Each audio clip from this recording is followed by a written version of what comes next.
Сәлем достар, менің атым Ерке.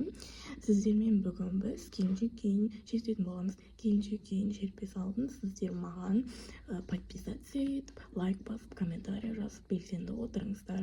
Ал біз кейін шертпес алдын домбырамыздың құлағын дұрыстап алайық. Астыңғы шекте осындай дауыс болу керек, ал үстіңгі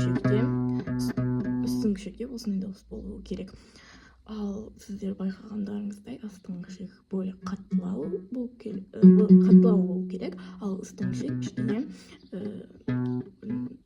қалай айтсам болады, нәзіктеу либо жұқалау ма, қалай солай болу керек. Осындай дауыс шығу керек. Ал сіз бен біз болып домбырамыздың құлағын дұрыстап алсақ және де келіншекке шертуге дайын болсақ, бірге келіншекке шертейік.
Міне, дәл осылай әсем және де әдемі келіншек күйін шертіп болдық.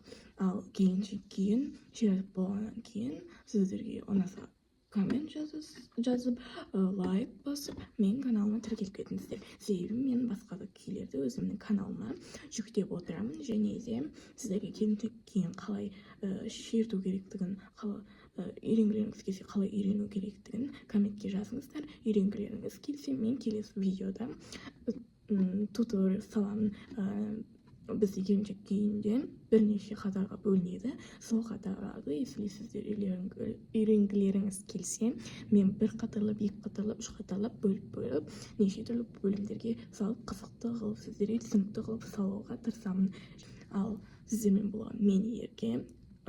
Келіншек күй ұнаса, каналыма тіркеліп, видеома лайк басып, және де белсенділіктеріңізді танытып, достарыңызға жіберіп, және де коммент жаза отырыңыздар. Мен сіздерді жақсы көремін. Сау болыңыздар. Келесі видеода кездескенше.